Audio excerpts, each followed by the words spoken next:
I know you're excited. You're pumped. Big game. Big game coming. Hey, do me a favor while I'm doing this. Check. They're not going to get any rain in Madison, right? I'll have to double check, but I think they're okay. I think it's going to be all right. You know, there are hostile places, and then there's Camp Randall Stadium, the home of the Wisconsin Badgers. You know, it is a night game. You throw that in there, and it's going to be insane. Second-ranked Ohio State at 8th-ranked Wisconsin. And this is video of the Buckeye football team arriving at the stadium just a little while ago. Buckeyes' first trip to Camp Randall since 2012, so that means no one on this football team has played a game there. Game time is set for 8 p.m. We're about 20 minutes away. Our Dave Holmes is traveling with the Buckeyes, joins us from outside the stadium in the land of cheese, brats, and the jump around. Dave. Well, Don, first off, I'm insulted you asked Ashley Barrissey for the weather forecast. I mean, I'm on the ground right here. I'll tell you right now, it's about 64 degrees, a slight drizzle. We're hoping the storms don't get too bad, but we could be looking at rain tonight throughout the game. But let me tell you, though, the atmosphere here, Dom, I don't even know how to put it into words. It's absolutely crazy. The fans, the excitement here. Hasn't hurt that they had about 12 hours to get a little liquid confidence in them, if you know what I mean. The Buckeyes haven't played in Madison since 2012, okay? Which means none of the players on Ohio State's roster have ever played in this stadium. Fifth-year senior Pat Elflein's played in his fair share of hostile environments. Some men fear it, others embrace it, but when you play for the Buckeyes, there is no getting around it. Everyone hates you, and everyone's yelling at you and saying stuff to you, and it's pretty much everybody against us. And it's, you know, we don't take everybody on road games. I think we take like 70 guys, and those are the real guys that, you know, are playing, that put in the work, that are, you know, the elite players. Dom, it's almost sad when you hear someone say everyone hates us. I mean, no one here feels sorry for the Buckeyes. They're ranked number 2 in the country. They've beaten Wisconsin 4 in a row, including that beatdown in the Big Ten championship game a couple years ago. So I feel sorry for them, but I don't think anyone else does here in Madison, Dom.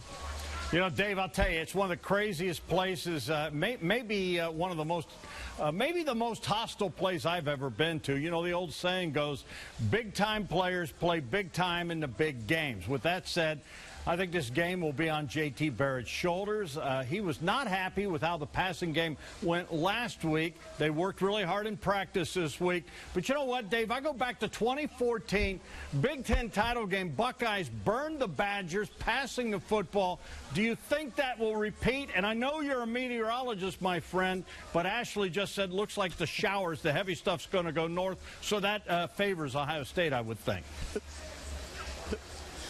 Well, I'll tell you what, Wisconsin really wants this to be an ugly game because they like to run the football. They like to stop the run. They're 4th in the country in rush defense. So they want this to turn into kind of a mudding affair.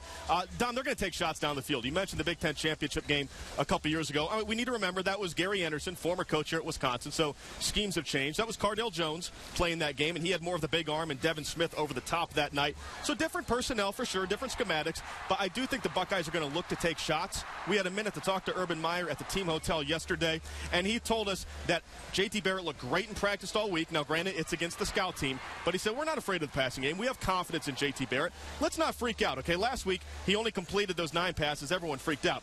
He was a Heisman frontrunner the first 4 weeks of the season, Dom, so I think the Buckeyes passing game will be just fine tonight in Wisconsin. As a matter of fact, you know, you mentioned Cardale Jones. He had Devin Smith. Well, I say J.T. Barrett's going to have Noah Brown tonight. I'm predicting Noah's going to have another big game.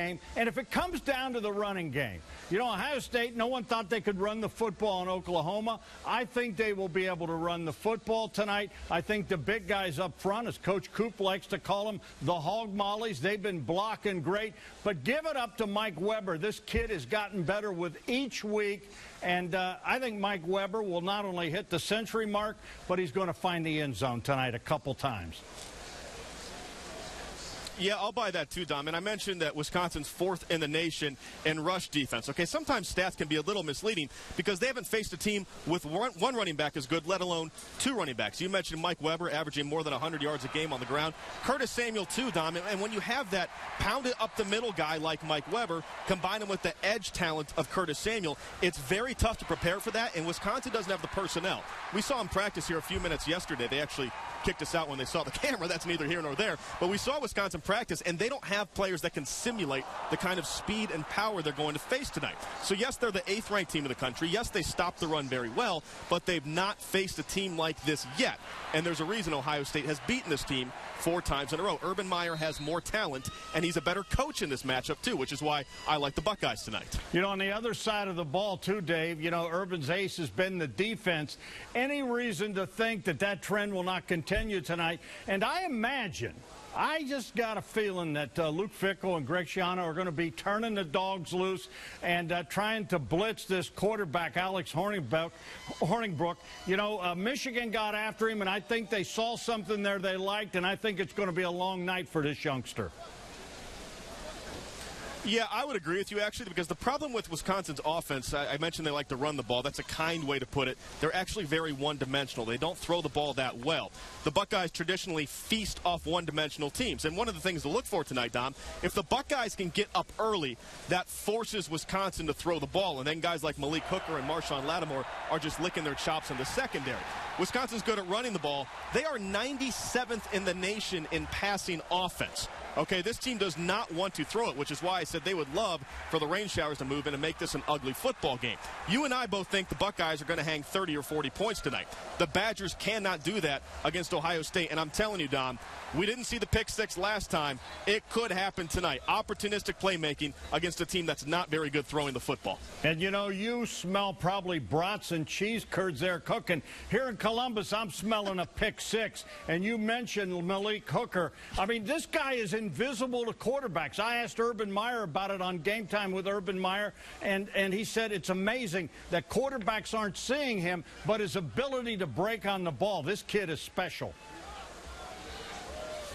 And what we've seen, Dom, over the last couple years here is the depth of Urban Meyer's recruiting. Okay, Malik Hooker didn't play last year because he was buried behind Tyvis Powell and Von Bell. Von Bell, who had a great nose for the football, too.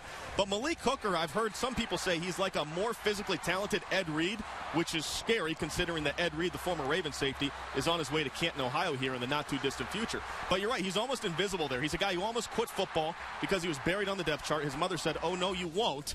He's stuck with Urban Meyer, and now the defense is reaping the rewards, Dom. And what's great is when you have Garyon Conley and Marshawn Lattimore locking down their guys on the outside, it really opens the safeties up to make plays. And Malik Hooker, leading the nation in interceptions, has made more plays than anyone else on this Silver Bullet defense. You know, obviously, turnovers are a great equalizer. Buckeyes are going to have to take care of the football tonight. But, you know, we talked about how hostile this place is. I imagine you've seen grown men walking around with dead badgers on their head. They really have hats like that. People are eating cheese curds, and they're you know, they've been imbibing in some kind of drink that they like up there and all that stuff. So it's going to be wound up. They've been known to throw things at the players. Ohio State needs to take care of the football, but they have to get off to a quick start. The greatest thing to do is, as Woody Hayes used to say, make their fans sit on their hands, and that's what they've got to do. So much like that championship game in 2014 when Ohio State hung 59 points on them, you need to get off to a quick start tonight, make those guys sit on their hands, and when the jump around comes, hopefully there's no one there to do the jump around, Dave. Well, that's the thing. If you're up 30 points, jump around turns into sit around. Okay, they're not going to be jumping too loud if they're up 30 points. And you're right, Dom. I mean, this is a hostile environment. It's the first time any of these guys have played here. I know they played in Oklahoma, but it's more hostile here. Oklahoma was a respectful, big environment. This place is nasty, Dom, and you mentioned it. They will get on you. We've talked to former players who've told us some horror stories of stuffing batteries inside of jumbo marshmallows and throwing things. This is a hostile environment. Get on them early. Urban Meyer called it a top 5 or top 6 environment in college football, and his team will experience it for the first time tonight. All right, Dave, I have the Buckeyes winning 42-17, and I want to say on the 17, would not surprise me to see the defense throw a shutout, but I'm giving them a little bit of respect. How do you see it real quick? I'm going to go 31-17. I think it's a little closer than some people think. Buckeyes are 10-point favorites. I think it's going to be over that. Come fourth quarter, I think they'll wear them down with that offensive line. Slobs will dominate this thing late in the game. All right, Dave, thank you very much. Hopefully tonight on Wall to Wall, you can have a Badger hat that you have stolen from someone. Just go ahead and take it and put it on your head. You know, go ahead, whatever, you know. Anyways, thank you, Dave. We'll be back tonight. Wall to Wall Sports.